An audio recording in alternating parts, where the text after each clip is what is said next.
భద్రతా వైఫల్యం కాదు ఉంటుంది. భద్రతా వైఫల్యంలో కాదనడంలో ఇలాంటి సందేహం లేదు. కానీ విమర్శించి నిన్న టైం కాదంటున్నాను నేను. అది విమర్శించే టైం కాదంటున్నా. జరిగిన వెంటనే విమర్శించే టైం కాదంటున్నా. ఇప్పుడు అంత వాళ్ళు పుట్టగూడు కోసం పనిచేస్తారు. వాళ్ళు బాధలు ఉన్నారు. వాళ్ళ కుటుంబ సభ్యులు ఏడుస్తున్నారు.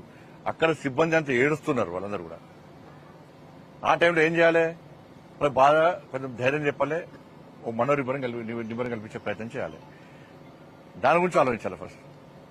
అంటే ఇప్పుడు ఈ నిఘాకు దేనికోసమే ఇప్పుడు అనుకుంటా మీరే నవ్వుతున్నారు.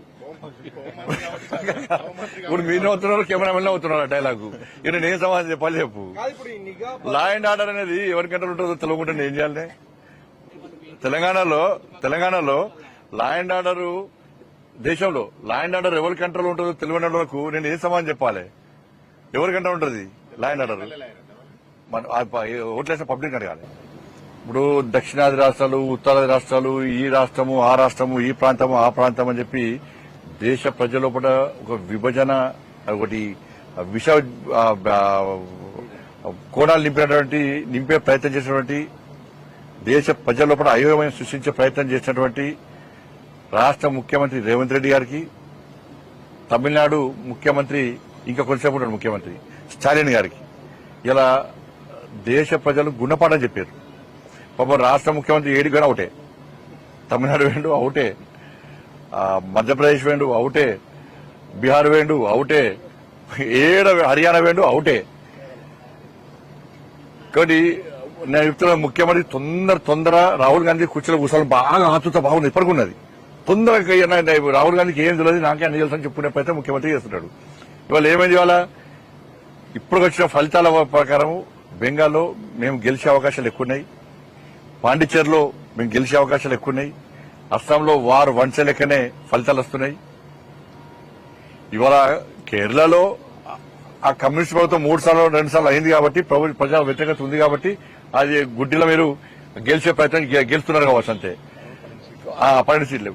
దేశంలో కాంగ్రెస్ పార్టీ ఎక్కడ రాసి పెట్టుకోరు. ఇక కాంగ్రెస్ ముక్త్ భారత్ అనే నినాదం ఇవాళ మేము సక్సెస్ కాబోతున్నాం. ఇవాళ అనేక రాష్ట్రాలు, ఇవాళ బెంగాల్ మాకు కొత్తగా యాడ్ అవుతుంది ఇవాళ.